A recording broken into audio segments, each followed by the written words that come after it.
Esse debate, Diniz, é muito fundamental e pouca gente tem coragem de levá-lo adiante, né? Porque nós aqui também, de alguma maneira, estamos na imprensa. Então, assim, é como se você estivesse falando, existe um corporativismo, quero dizer. Quando você abre a boca, tá, mas você está na imprensa, mas vocês agora estão aqui na televisão, estão falando isso, mas estão criticando a vocês mesmos, quer dizer, não existe essa situação, né? Não existe esse lugar. Existe um país, existe um mundo vivendo conflitos gravíssimos, seríssimos e que alguns não passam por a nossa imprensa. Há pouco tempo, uma pesquisa feita, se não me engano, pelo Datafolha, publicada, na verdade, na Folha, enfim, não me lembro exatamente a origem. Comentamos na CBN, mas não me lembro a fonte, mas é uma fonte digna, que dizia o seguinte, que uma pesquisa mostra que a maior preocupação do ser humano em relação ao futuro é a instabilidade econômica mundial. Este é o principal ponto. O segundo é o terrorismo e o terceiro é o meio ambiente. No entanto, na América Latina, há a preocupação do meio ambiente, mas não há com a instabilidade econômica mundial. Eu falei, claro, isso não é notícia.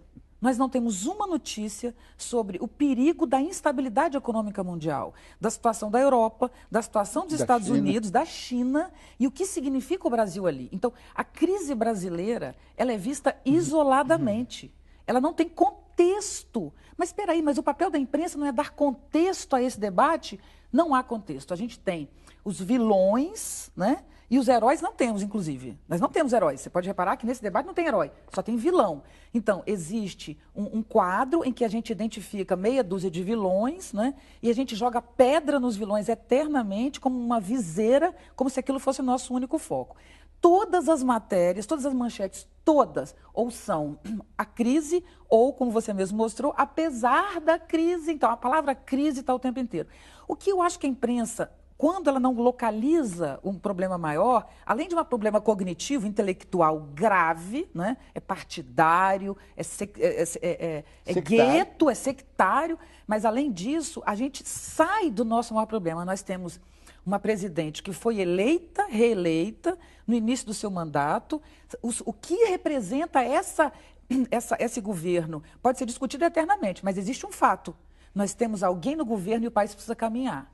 Esse caminhar do Brasil exige um diálogo mínimo com o governo. Independente do que eu acho desse governo, é o governo que está aí. É preciso um mínimo de articulação com esse governo. Essa articulação foi cortada. Qualquer palavra do governo é vista como parte do vilão.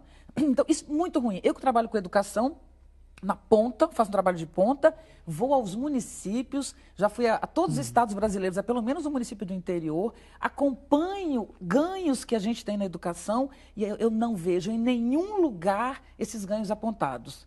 Porque se disser que tem ganho, você está dizendo que o governo tem ganho. Então você nega um ganho real e concreto.